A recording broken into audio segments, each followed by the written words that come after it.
Bonjour à tous et bienvenue dans ce nouvel épisode de la recette RH. Que vous soyez RH en herbe, professionnel de la RH ou bien juste curieux, je vous invite à passer ces 10 prochaines minutes avec moi afin de découvrir comment calculer les IGSS en cas de maladie. Beaucoup d'entre vous m'ont demandé en MP de leur recommuniquer mon tableur de contrôle et je me suis dit qu'il serait plus pertinent afin de vous autonomiser que de vous montrer comment construire ce tableur de contrôle, ce qui vous permettra également de développer des compétences en Excel. Sans plus tarder, la construction du tableau. Avant d'aller plus loin dans la construction du tableur, il est important de faire un tour d'horizon de certaines notions afin de pouvoir aborder le tableau à venir de manière plus sereine.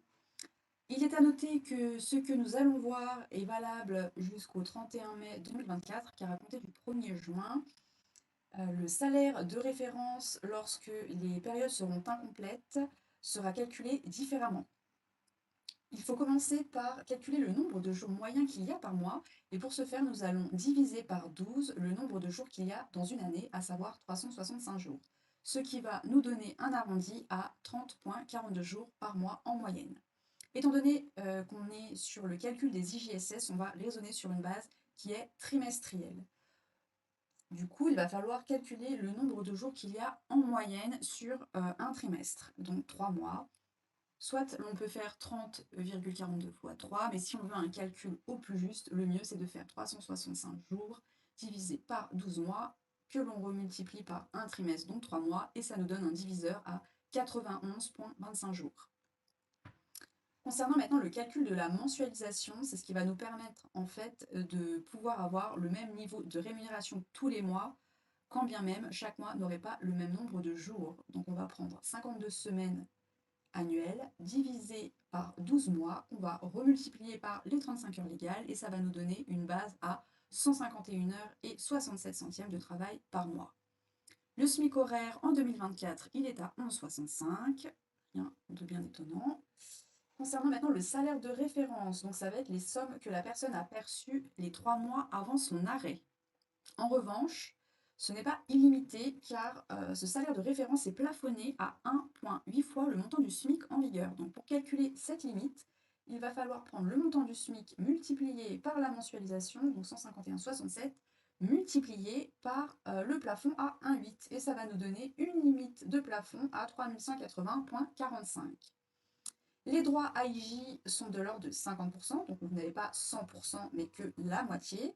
De ce fait, pour calculer l'IGSS journalière maximum en 2024, on va prendre la limite mensuelle, donc 3180,45, qu'on va multiplier par 3 comme on est sur un trimestre, puis rediviser par le diviseur du trimestre, ce qui va nous donner une base à 104,56 fois nos 50%, ce qui nous donne 52,28 € d'IJSS journalière max en cas de maladie non professionnelle.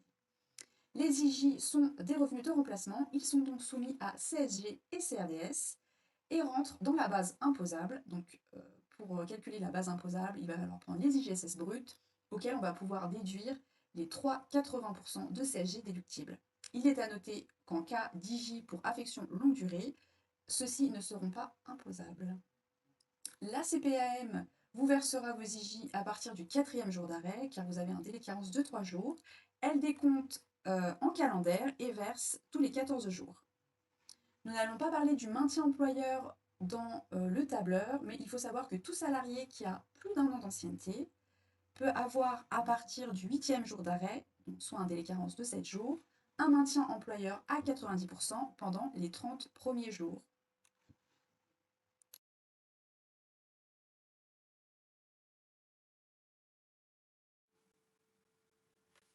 Maintenant que nous avons vu les bases de calcul de l'IJ maladie, nous allons pouvoir procéder au montage du tableur.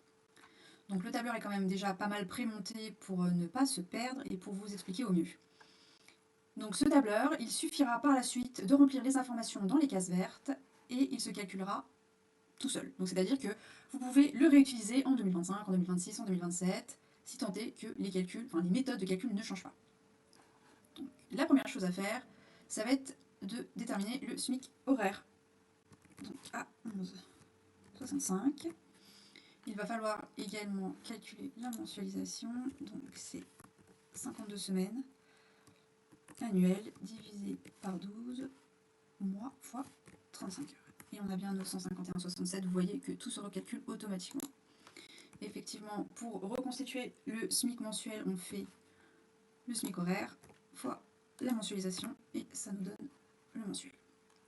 Concernant la limite, on va tout simplement faire le SMIC mensuel fois la limite et ça nous redonne bien la base à 3180,45. Voilà, maintenant qu'on a ces éléments-ci, on va pouvoir déterminer le salaire de référence en brut. Donc, hop, je supprime tout ça pour vous montrer en direct. Il va falloir prendre le mois d'arrêt. Donc, imaginons qu'on prenne, on va dire juin 2024. Il va falloir recalculer mars, avril, mai. Donc, pour ce faire, on fait égal mois, fin mois, hop, on clique. Et on enlève moins 1, car on veut le mois précédent. Ah oui, il va falloir bloquer la cellule H4 avec $, pour que celle-ci ne bouge pas. Ensuite, on peut venir tirer les formules et changer manuellement en -2 et en -3. Et voilà. Ici, on a bien les limites à ne pas dépasser donc par mois, mais on va raisonner de manière trimestrielle, étant donné qu'on est sur une base trimestrielle. Donc, je vais supprimer toutes ces limites. Et pour réimplémenter les limites, il faudra juste faire égal K9, qu'on va venir bloquer avec un $. Et ensuite, on va venir tirer les cellules. Voilà, là, c'est tout simplement une somme. Et on retrouve bien nos limites trimestrielles. Donc la limite à ne pas dépasser, ce sera 9 541,35 € sur la période des 3 mois précédant l'arrêt. Donc imaginons que le salarié il a touché 3 000, 5 000, 4 500, hop, ça fait que sur la période de référence, il a touché 12 500 €. Mais ça dépasse la limite. Du coup, on va partir sur la limite. Donc pour choisir automatiquement quel salaire retenir, il faut simplement faire égal min. Hop, on sélectionne, on ferme et on entre.